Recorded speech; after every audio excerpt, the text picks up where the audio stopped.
The beauty industry is built on natural ingredients, but how often do we stop to ask where those ingredients come from and who grows them and what impact they're having on the world? Because ultimately, behind every bottle of oil or jar of cream, there's a story, and it's one that often goes untold. Well, today we're shining a light on those stories. My guest is Chloé Vallée, co-founder of Primegreen, a social enterprise bridging the gap between European beauty brands and Latin American growers. Chloé and her co-founder Jeremy's journey began on a farm deep in the Amazon, where they stumbled across a plant that would change everything. I'm talking about moringa. Described as the miracle tree, moringa doesn't just nourish the skin, it's also helping to reforest landscapes, sustain communities, and create ethical value chains that challenge the beauty industry. In this episode, Chloé's going to share how Primegreen works differently to ensure ingredients such as moringa oil and cacao oil and sacha inchi oil are sourced ethically. We'll uncover the realities of working with growers in Peru, Colombia, and Brazil, the environmental benefits of these ingredients, and why storytelling might just be the key to transforming how the beauty industry approaches sustainability. So if you've ever wondered how you, either as a formulator or a brand founder or a beauty shopper, can drive change through your choices in ingredients and products, this is the conversation you need to hear. So let's get started. Welcome to Green Beauty Conversations, in which I challenge the beauty industry to become sustainable, champion independent and green beauty, and encourage you to join me in changing the beauty industry for better. I'm your host, Lorraine Dallmeier. I'm a chartered environmentalist, biologist, and the CEO of award-winning online organic cosmetic formulation school, Formula Botanica. We have tens of thousands of students in over 190 countries around the world who study with us to become organic beauty formulators and entrepreneurs. Visit our website at formulabotanica.com to try our free online formulation course. And if you want to be the first person to know what's happening in green beauty, make sure you subscribe to this podcast in your favorite podcast app. So in today's episode, I'm joined by Chloé Vallée, the co-founder of Primegreen, which is a social enterprise working directly with producers of natural and sustainably grown ingredients from Latin America. Primegreen only works with ingredients that have an environmentally responsible and ethical profile, which means no deforestation, no use of water, and having a positive impact on the socio-bioeconomy. Chloé and Jeremy started the brand to revolutionize the beauty industry through ethical sourcing. Their mission is to merge sustainability with innovation, empowering beauty brands to create products that are as good for people as they are for the planet. Primegreen connects buyers in the cosmetics industry and growers of natural specialty ingredients, allowing growers access to global markets to improve local living conditions, while cosmetics brands get access to a premium quality products, and ultimately it then allows shoppers access to new and exciting personal care experiences. Hi, Chloé. How are you doing today? Hi, Lorraine. Very good. Thank you. And you? I'm so pleased that you're here. Yes, I'm doing brilliantly. And I'm so interested in what you've built and what you're doing in your business. So let's start with that. Can you tell us a bit more about you and Primegreen? What do you guys do? Yeah, sure, Lorraine. So I'm Chloé Vallée. I'm co-founder of Primegreen. So we're actually a social enterprise. We are working directly with farmers of natural ingredients from Latin America. And we work actually only with ingredients which have a sustainable profile. So which mean which doesn't trigger deforestation, which use a very limited amount of water. Overall, we ensure we have a positive impact on the socio-bioeconomy while sourcing these ingredients. We really want to, with Primegreen, create ethical and sustainable value chains. So really by connecting actually the cosmetic industry and the growers. So really to allow then growers to access global markets and improve then their living conditions. We do that by helping them actually to reach, for example, European quality standards for the ingredients, and also especially promote the specialty ingredients to the cosmetic industry. Because as I say, so it's specialty ingredients. We don't work with commodities. So they are not yet really known by the cosmetic industry, but that's what is really then also exciting for us to do all this work to help the growers, and then we provide then also a seamless sourcing and inspiring stories, so brands can share also with the final consumer and inspires and the consumer to invest as well in this, a specialty ingredient to have a great impact on the people and the environment. Amazing. So before we start to talk more about why you did what you did and why you've created your business, just very quickly, what kind of ingredients do you sell? So we have mostly vegetable oils at the moment. So just to cite a few of them, we have the moringa oil, the caca oil, the buriti oil. We have also sacha inchi oil. So they are from Peru, Colombia, Brazil. We have also butters. So very innovative ingredients.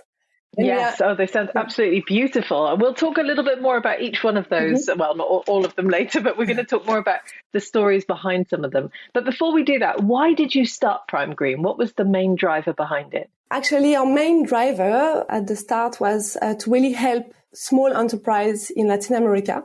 So actually, we chose Latin America because my partner has really a link with Latin America. So we thought, let's indeed, it's a good starting point. We did quite some research actually from a home in Rotterdam to understand actually what we could do, who we could help. Actually, it's quite wide thing. So we started actually to do quite some network in several countries in Latin America. But all of this from Europe. And at one point, we had really good contact in Peru. So we decided actually to go there for a few months to really enter more in contact with the locals and really understand what was their main problem and how we could help to solve their problem. Long story short, at one point we had really good contact with the Ministry of Agriculture in Peru. They sent us in the Amazon to visit a farm. The farmer needed some help, especially actually with the local market. So to market his products from the Amazon to Lima, to the capital. And there I discovered actually the moringa, who was growing widely there. And then we thought that would be actually a good starting point. I'm a pharmacist. I love plants, understanding their effects on health. And I thought, I know moringa is actually very now starting to be trendy in Europe, so there could be a good market for it. And then we found a grower of moringa who actually needed quite some help because he was only selling locally his moringa.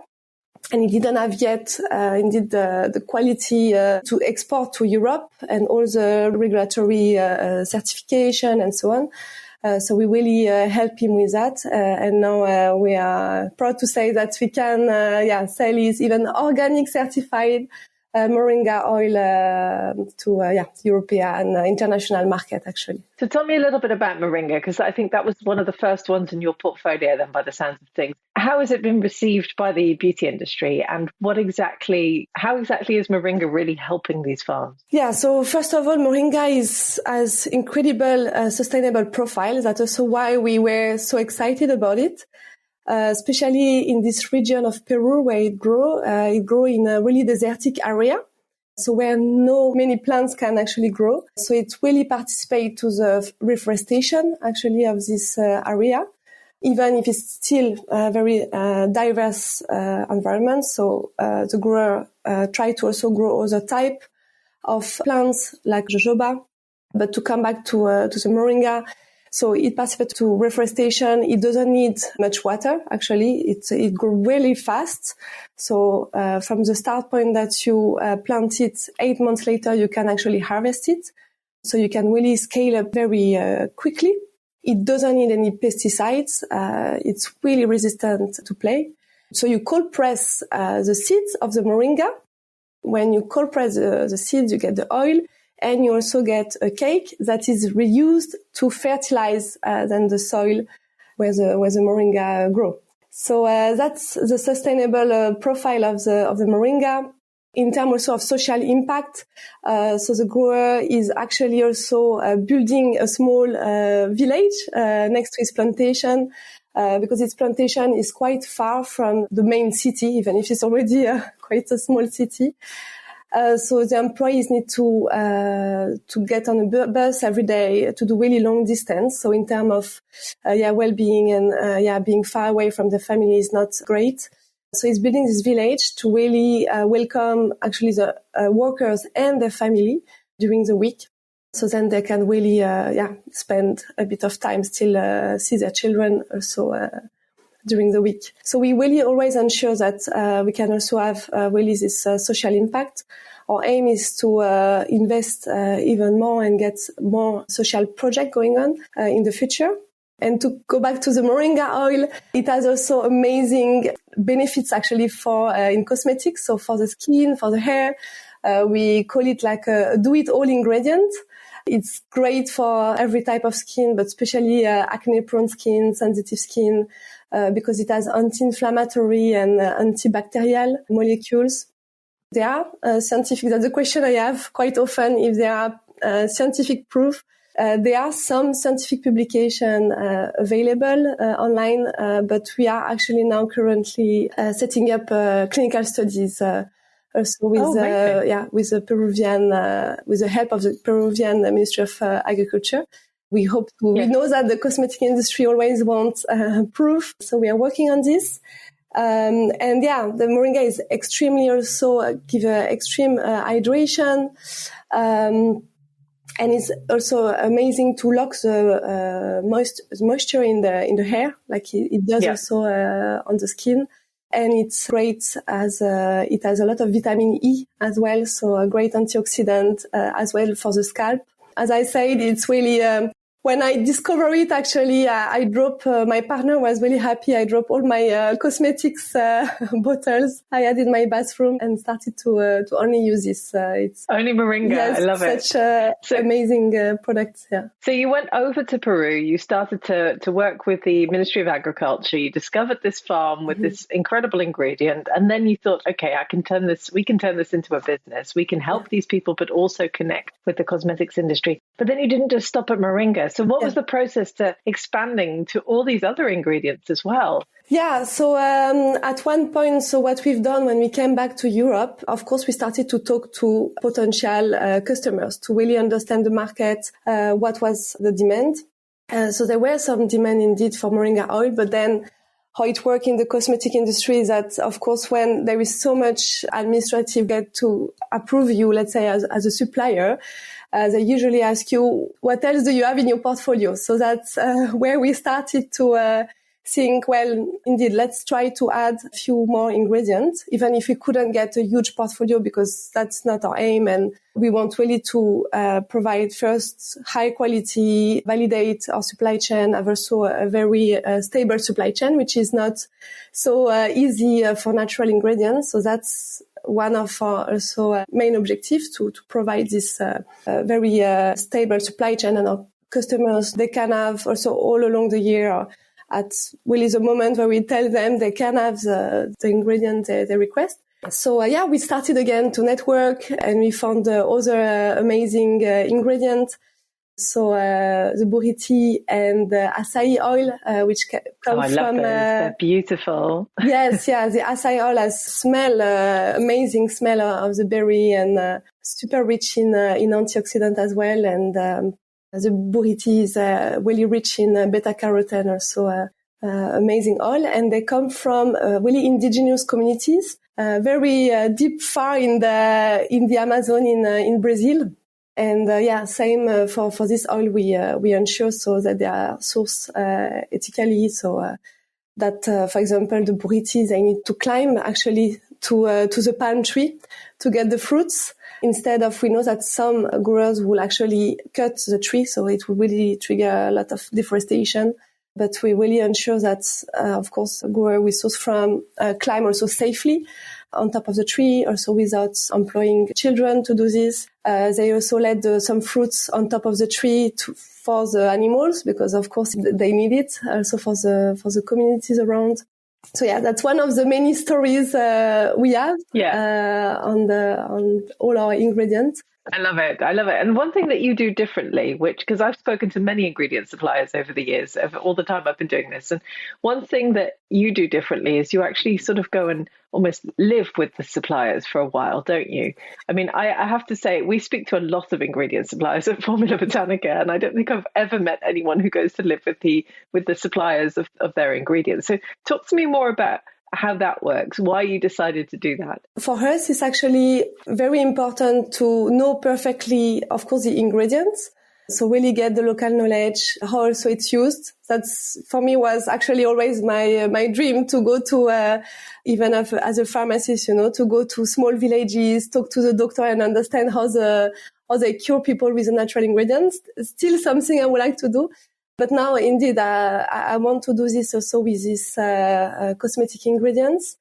So to get as much as possible local knowledge, but also to understand what is really their issue. Because if you stay in Europe and you assume that they have some problems, and then you set up some social projects that actually they don't really need, then it's nonsense. So same in terms of also quality, logistic. We really want to go there to understand what is their routine, how they work, and then we can really help them with our knowledge. I didn't say in the introduction, but indeed I'm more the technical person.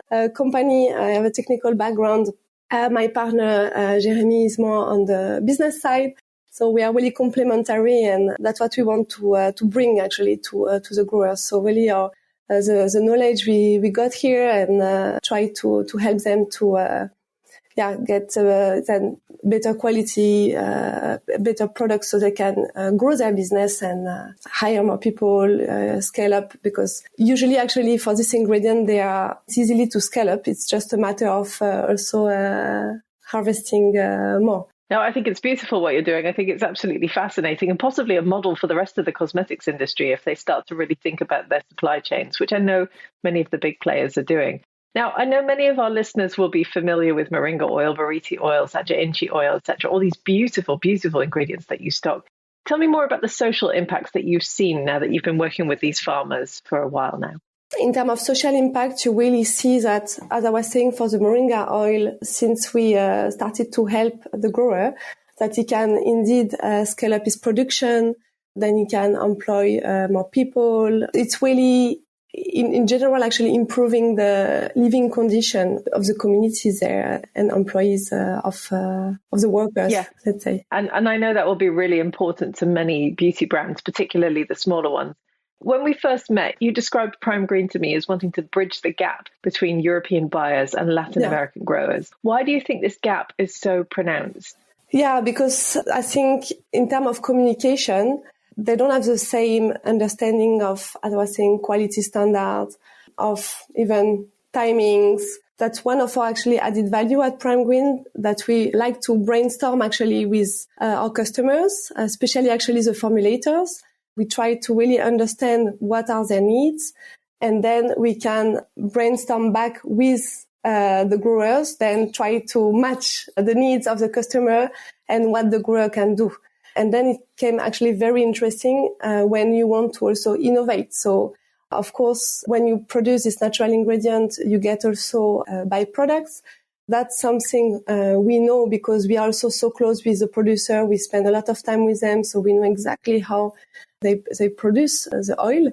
So then we can really feedback this to the customer and think together actually what we could do to also use these byproducts. And also we can, in terms of, I was talking about certification, for example, if we really understand the demand in Europe, for example, of the cosmetic industry, we can feedback also to the growers so they understand also what they need to do. Like, for example, for the moringa oil, when we understood that having the organic certification was extremely important for the European market, then that's where we decided with the grower to really help him to get this certification.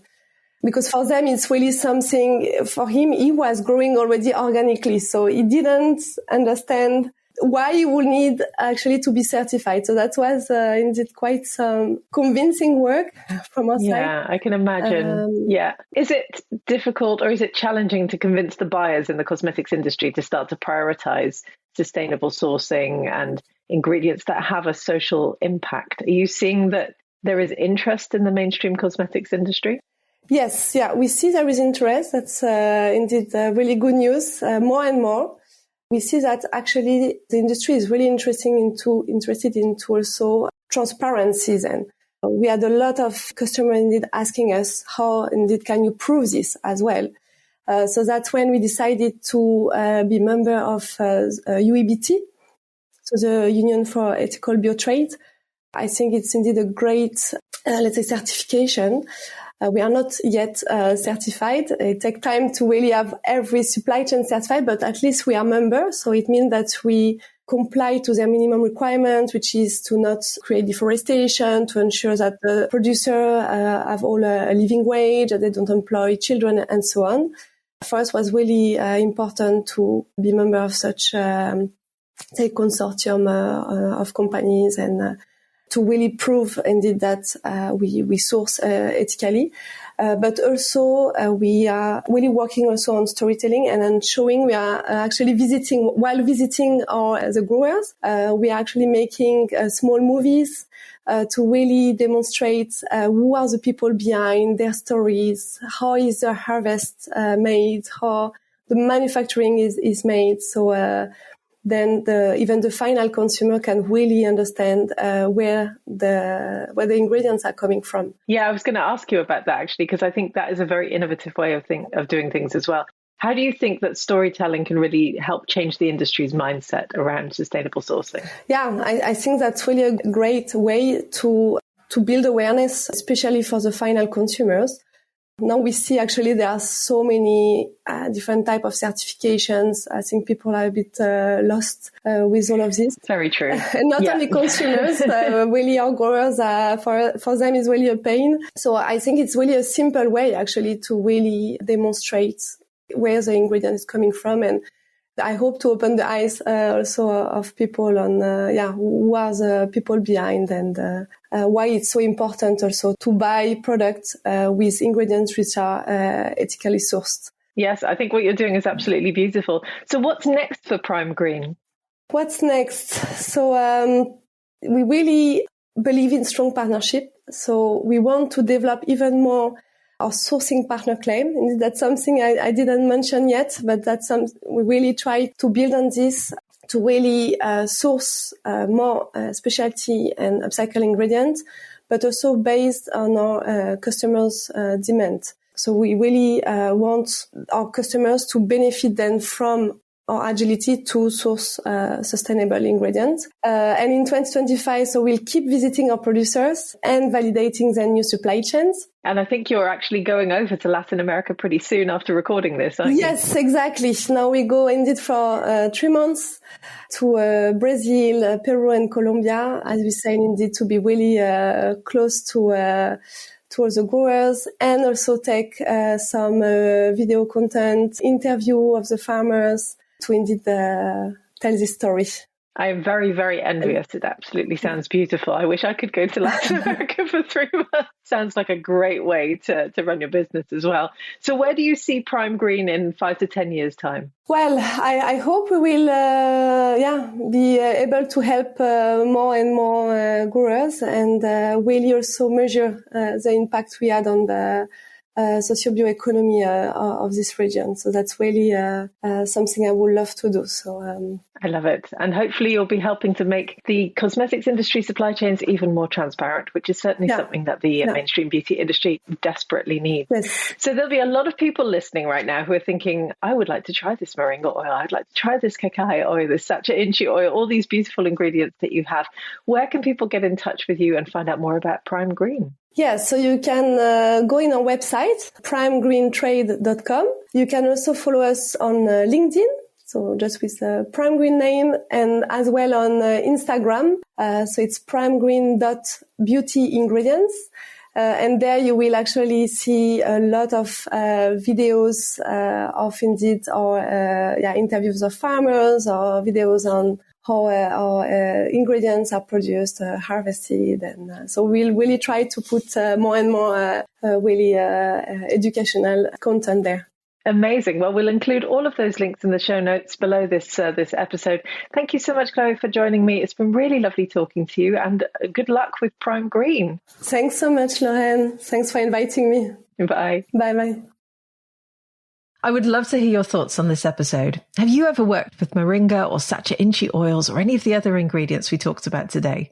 And how do you think sustainable sourcing could transform beauty? Leave us a comment on our social channels, as both the Formula Botanica team and I love hearing from you. And if you want to hear more about some of the topics we covered, please do delve back into the podcast archives as well. I recently interviewed 2 other brilliant ingredient suppliers, which you can hear in episode 239, for instance, in which I interviewed Jane Dunlop of Alawan, who's also driving forward her mission of sustainable sourcing on the Indonesian island of Simeulue. Or episode 235, in which I interviewed Catarina Rica of Inclita Seaweed Solutions in Portugal to talk about the way that they source seaweed using a biorefinery model. There's a wealth of information in our old episodes, and I do encourage you to go back and listen to them. Thank you for joining Chloé and I for this latest episode of Green Beauty Conversations. I hope you enjoyed it.